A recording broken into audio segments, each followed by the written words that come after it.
Damn, boy. It's like they want me to crash out, yo. That said, I'm still defining the phenomena and trying to make it act in a desired manner. And one of the ways I want to do that is by staying liquid, liquidity, you dig? So I gotta get a job, yo. That's what I'm on right now. Even though I got the master's thesis, PhD dissertation, lawsuits, process in place, I'm still heavily invested in capitalism. Peep my enterprise structure on the screen. We get into all of this on one of my other YouTube pages called @Founders Stream. That's FOUNDERSSTREAM.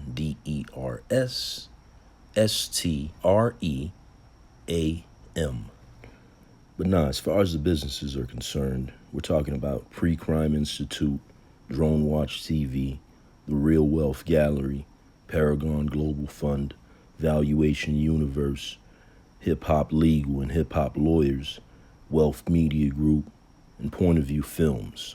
Just to name a few in all actuality. And yo, this ain't for play. It's not as if I just created these names and logos and left it at that. These things are firmly established with intellectual property behind them and various mechanisms and metrics to fully participate in the global economy. But for one reason or another, there appears to be an element that exists, at the very least within the South Florida milieu, that actively work to gaslight you, to frustrate you, and run you through a non-stop process of humiliation rituals. Now, I can't say specifically who the elements or what the elements are, but what I can tell you is that they have a vast amount of resources at their disposal. Now, that narrows down the categories to a few entities.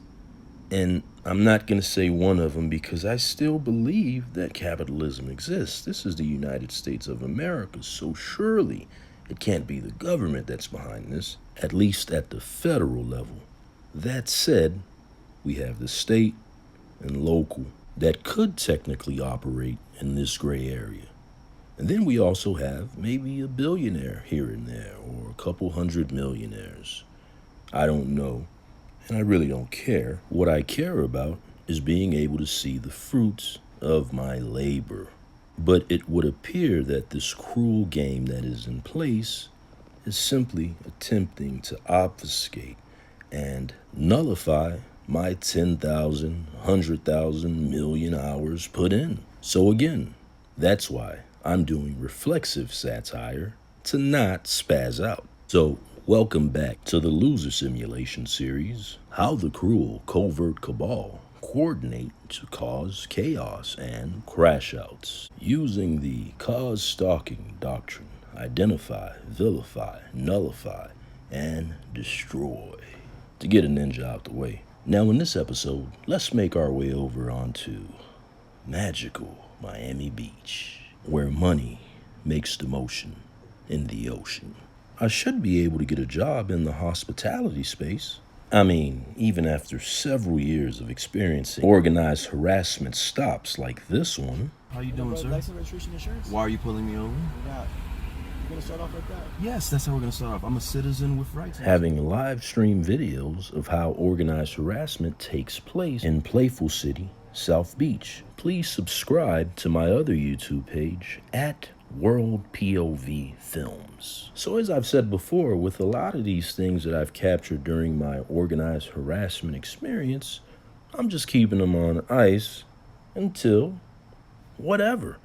Now, that doesn't mean I'm going to necessarily file suit. I don't want to be litigious to that extreme. So in many instances, I've been very diplomatic about things, contacting whether it be the city attorney, the mayor's office, all of the interested parties that I think should know that, hey, this is taking place. The municipality that you represent is liable, and consider my contact a good faith attempt to let you know that best case scenario, there are some unintended consequences associated with what's happening. And per usual, no response. Now with Miami Beach, I contacted them back in 2022, I want to say. And I haven't been back on the beach really since most recently, this experience I'm about to talk about now. But wouldn't you believe it, These mechanisms are still in place as it relates to making someone feel uncomfortable in the environment. Here's how it takes place. In this case, I pull up to a hotel that'll remain nameless for now. For my second interview, dress immaculately in a tailored suit. As an aside, people don't be wearing suits like that no more. But now I come through about 45 minutes early for my bell person position interview. Yeah, bell person. Yo, I can do it all. Service is my middle name.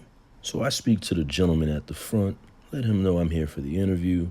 He politely points me in the direction of a spot where I can sit down and tells me to wait until the folks are ready and they'll let me know when the interview will start. And from that point, the scripted Truman Show-like simulation commences, in which one's digital gaslight algorithm becomes a real-life gaslight experience. Because I've made sense of this is at the point where I start observing it from the lens of a clinical trial or some sort of academic research that a group is running on an unwitting participant. A participant that the group thought would likely either off his or herself like previous trial or simulation participants, or do something horrendous that will cause the good guys to have to step in and save the day. Now, simply having that understanding puts you in a position where the only thing that can impact you or others around you is anxiety.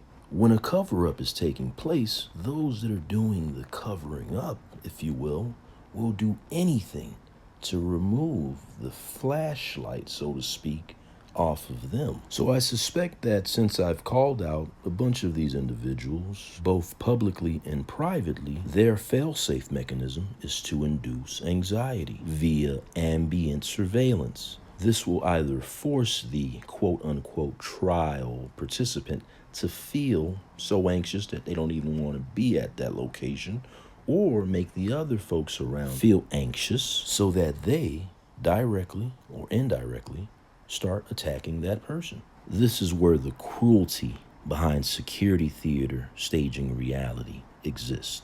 And if you're not sure what that entails, subscribe to the YouTube page at Pre-Crime Institute. Check out this video. Pre-Crime Institute. This video is about the Henry Hill simulation. Yeah, I know, it might sound funny, but we're serious here. Check out this back and forth with a large language model related to strategic placement to arouse paranoia. Hey, let's consider the plight of Henry Hill in Goodfellas, the movie. Say that his paranoia was a byproduct of organized harassment by an entity that we won't name for now. But how would that look if we reverse engineered it to look like an official initiative? Please create that framework for Pre-Crime Institute. Boots on the ground. Legal umbrella. Cooperative Threat Mitigation Directive under DOJ guidelines. Title III wiretaps and sealed warrants. Confidential informant management protocols. Asset forfeiture statutes. Federal Witness Security Program WITSEC, CARROT. This creates plausible deniability. Each agency's actions appear discrete, but are coordinated through an interagency working group. Tactics of covert harassment, recast as behavioral pressure operations. Objective, tactic, official cover. Induce psychological stress to accelerate cooperation. Surveillance overexposure, unmarked cars, repeated tailing, visible presence.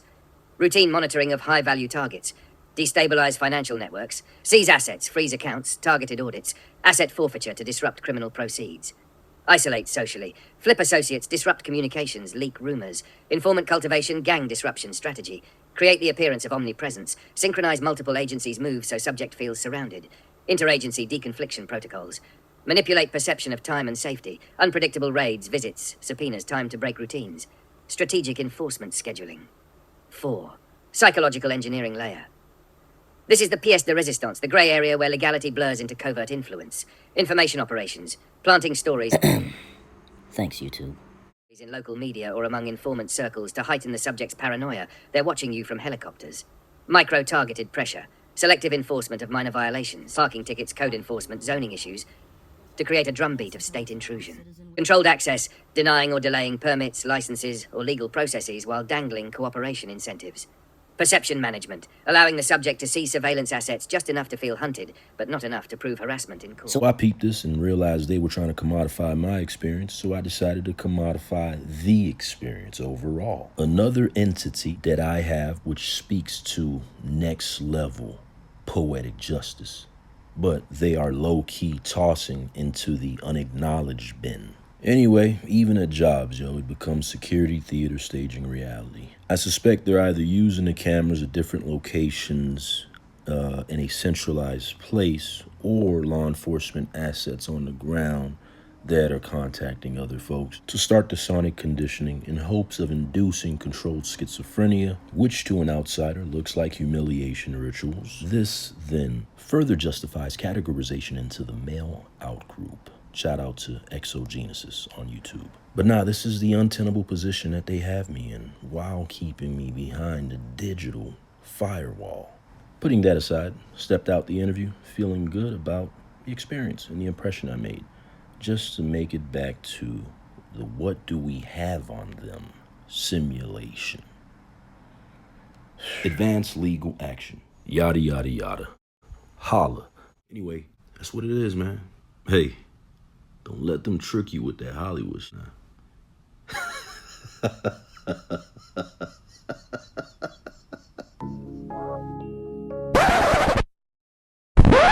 Yo, by the way, I'm also a musical artist. I own the rights to the song that you're seeing on your screen. Just look up WE5LTH. This one is in Mandarin Chinese, by the way. Gangsta. And really, if it wasn't for that digital firewall and perception management tactics, this song would definitely made me a couple M's.